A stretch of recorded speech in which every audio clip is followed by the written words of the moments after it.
naslov govori o motivu neubesedljive misli v Nietzschevi filozofiji, ki se ga običajno povezuje z mislijo večnega vračanja enakega. Tudi v moji knjigi ta tema postopoma zavzame osrednje mesto. Skratka, če bi moral v enem stavku povzeti vsebino te knjige, gre v prvi vrsti za neko knjigo o večnem vračanju enakega.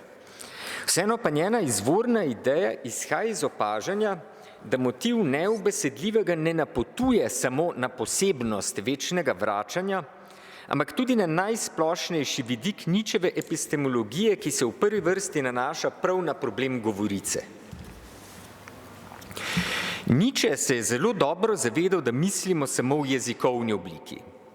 A prav zaradi tega zavedanja, da ne moremo misliti drugače, kakor v okviru shem, ki jih je v naše mišljenje položila govorica, je v njej prepoznal tudi tisto poslednjo kopreno, ki je mišljenje preprosto ne more odvreči.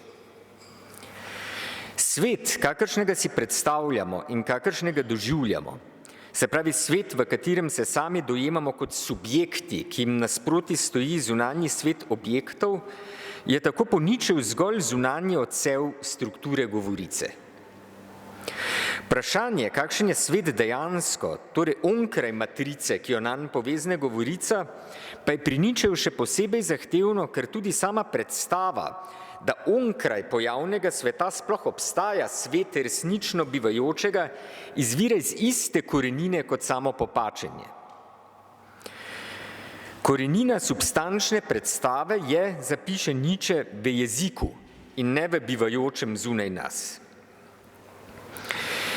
Za Nietzschevo filozofijo je torej dejansko konstitutiven nek dvom, ki seže vse do samega pojma biti in ki se mora, da bi vztrajal, pustiti oropati besed.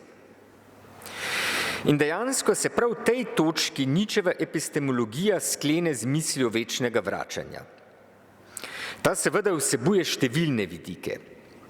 Eden izmed njih je nedvomno v tem, da ta misel, če jo uspešno pretihotapimo skozi omrežje govorice in spustimo na ravno pravšno globino psihe, lahko sproži podzemno detonacijo, ki uniči korenino substančne predstave.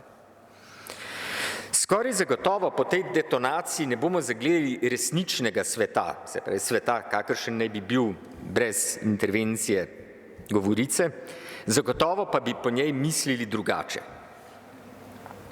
Zdaj, tej glavni temi sem dodal še dve poglavji, ki se z njo dopolnjujeta.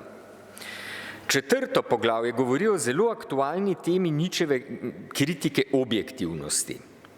V zadnjem, petem poglavju pa se znova še po neki tretji poti vrnem k problemu tišine in neubesedljivega, le da tokrat v kontekstu razprave o Nietzschevi koncepciji filozofskega dejanja.